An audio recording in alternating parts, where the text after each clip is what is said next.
بسم الله الرحمن الرحیم. لا حول ولا قوة الا بالله العلی العظیم. برای من کمال خوشبختی است که امکان صحبت کردن با دوستان عزیز رو پیدا کردم.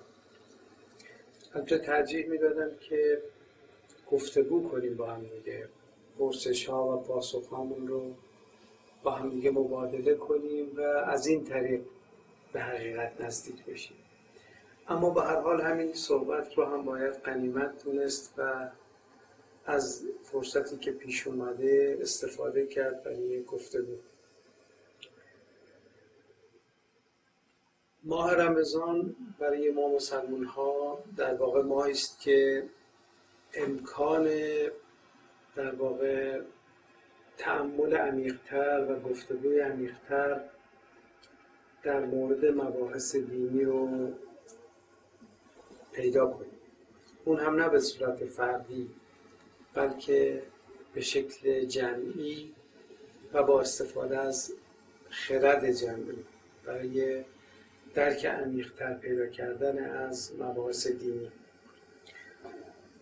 شاید یکی از دلایل این همه تأکیدی که بر خوندن قرآن در این ماه میشه همین بهره‌گیری از فرصت برای شناختن عمیق‌تر دین از مجرای اصلی ترین منبع وحیانی و اصلی ترین متن وحیانی باشه. سعی میکنم تو این فرصتی که خدمت شما هستم نکاتی رو در ارتباط با فهم دین و دو رویکرد در فهم دین ارائه کنم و امیدوارم که در فرصت‌های تفصیلی تری بشه این مباحث رو توضیح بیشتر داد و ابعاد ناگفتش رو شکافت. بحث ما از این پرسش شروع میشه.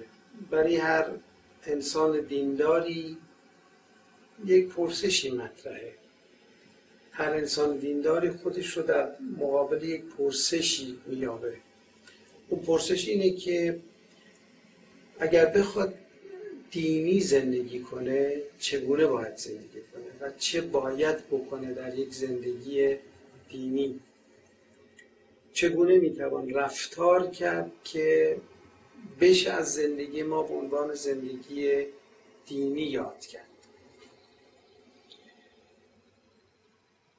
اهل دین معمولاً یه پاسخ کلی به این پرسش میدن، یه پاسخ عام و کلی که تمام مذاهب اسلامی هم حداقل در حیطه دین اسلام در موردش توافق دارن و اون اینه که ما باید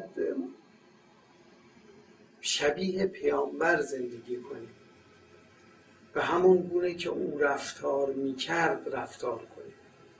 به هر حال هر دینی یک متن اصلی وحیانی داره و یک شخصیت محوری. در واقع متن اصلی وحیانی تجسم زبانی اون تجربه است که پیامبر اون دین داشته و شخصیت محوری اون دین کسی است که در واقع رفتارش به عنوان الگویی از زیست دینی بر وفق تعلیمات اون دین در واقع شناخته میشه.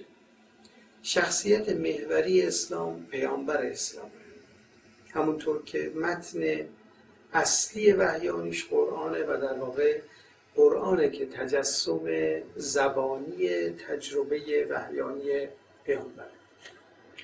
بنابراین مسلمان ها پاسخشون این است که باید مطابق و شبیه پیامبر زندگی کرد و چون او رفتار کرد تا بتوان به زندگی ما اطلاق زندگی دینی کرد. تا اینجا پاسخ عمومی است.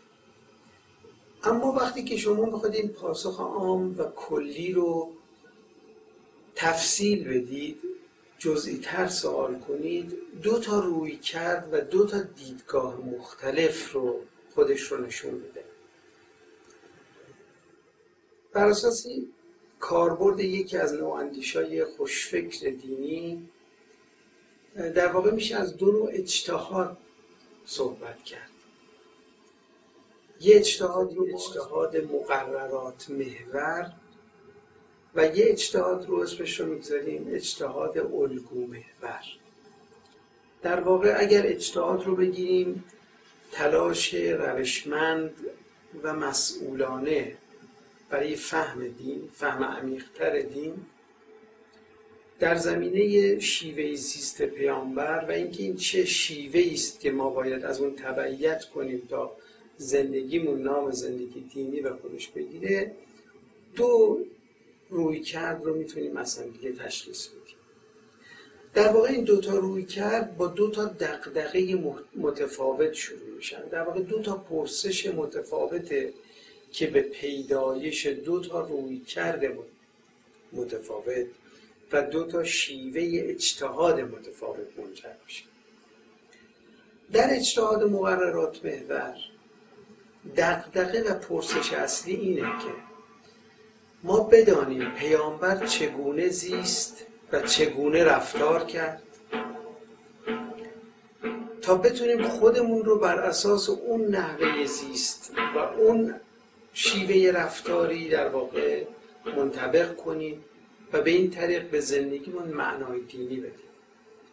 در واقع پرسش از گذشته است. پیامبر چگونه زیست و چگونه رفتار کرد. در حالی که در اجتهاد الگو محور پرسش یه مقدار پرسش معطوف به اینجا و اکنونه. در واقع کسی که این روی کرد و در شناخت و فهم دین دنبال میکنه پرسشش اینه که اگر پیامبر در کنار ما میزیست، اگر پیامبر در اینجا و در اکنون حاضر بود چگونه زندگی میکرد و چگونه رفتار میکرد.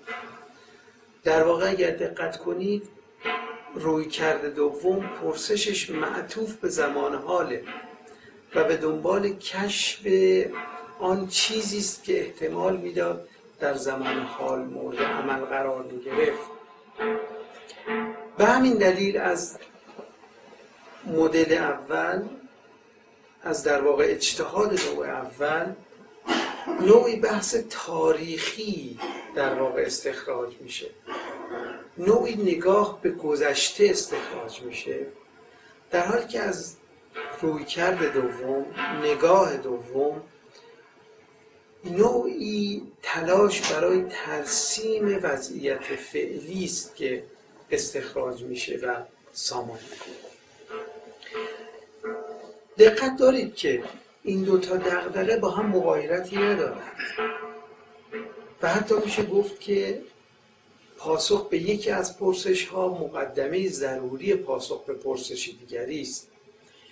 یعنی اگر من پرسشم این باشد که پیامبر اگر اکنون می بود چگونه میزیست و چگونه رفتار میکرد، ناگزیرم قبلا به این پرسش پاسخ داده باشم که پیامبر در زمان خودش چگونه زیست و چگونه رفتار کرد.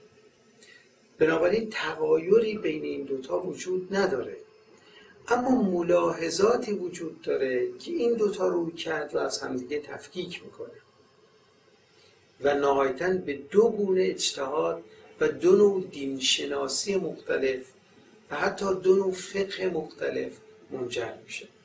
به ویژه اثر این دو نگاه در پیدایش دو تا فقه مختلف از اهمیت ویژه برخورداره و از دل اون دو فقه متفاوت متولد میشه.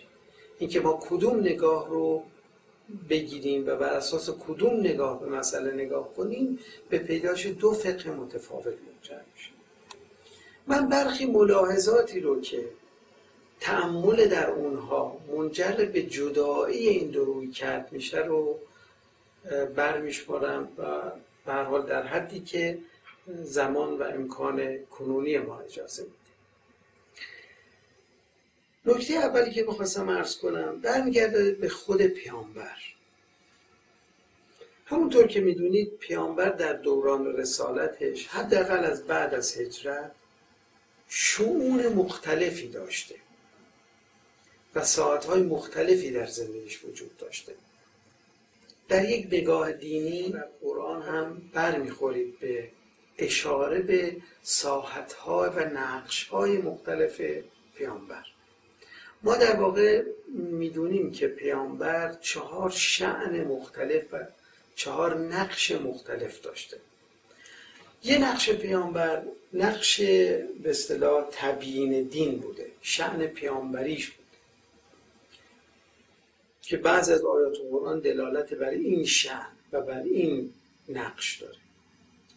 نقش دیگه پیامبر نقش حکومت کردنش و دستور دادنش بوده. به عنوان یک حکومتگر هم پیامبر در دورانی از زندگیش نقش ایفا کرده. نقش سوم نقش قضاوت پیامبر بوده، به عنوان کسی که فصل خصومت میکنه و دعواها رو پایان میده و در واقع داوری میکنه. یه شأن هم شأن شخصی پیامبره. پیامبر علاوه بر شؤون پیامبری، حکومت کردن و قضاوت کردن، شخصی بوده در یک زمانه خاص، با ویژگی‌های خاص، با محیط خاص، با ارتباطات خاص. امروز وقتی ما به روایت‌های نگاه می‌کنیم که در واقع شؤون مختلف پیامبر رو بیان می‌کنه،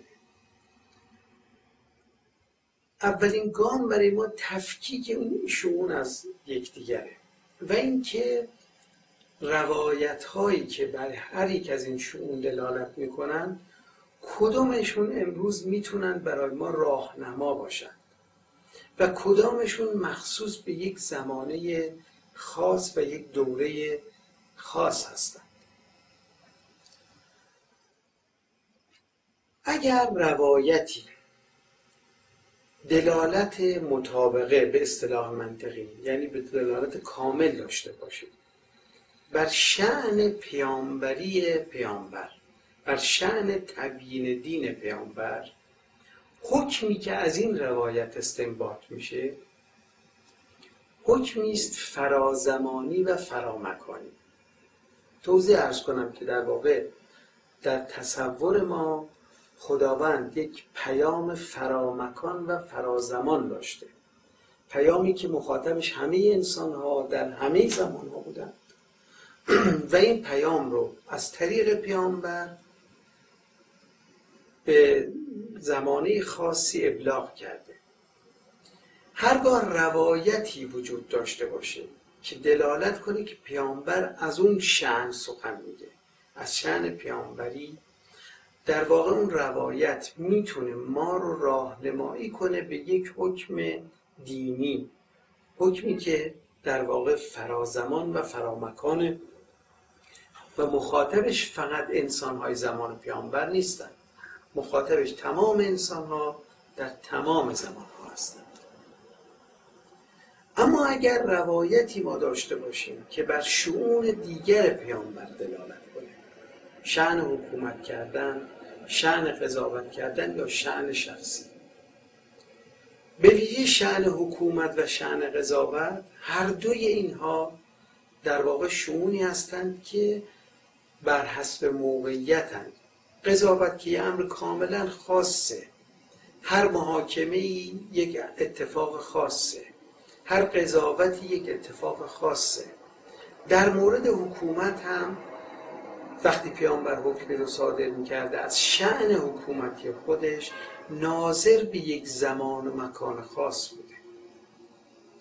به بیان دیگه میخوام عرض کنم که روایت هایی که از پیامبر نقل میشه یا دلالت بر رفتار پیامبر میکنه، دو نوع حکم در درونش وجود داره. یکی احکام دینی که فرازمانی و فرامکانی هستند و یکی احکام موقعیتی، احکامی که مربوط به زمان خاص، شرایط خاص و واقعی خاص هستند.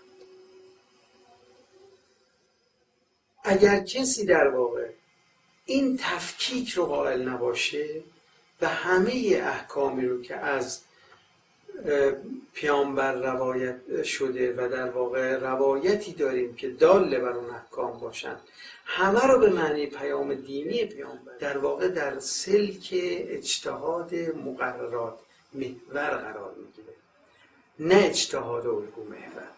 شرط اول اجتهاد الگو محور این است که ما شؤون مختلف پیامبر رو از هم تفکیک کنیم و توجه داشته باشیم به این که حکمی که میخوایم استنباط کنیم توسط پیامبر در کدام زمینه بیان شده.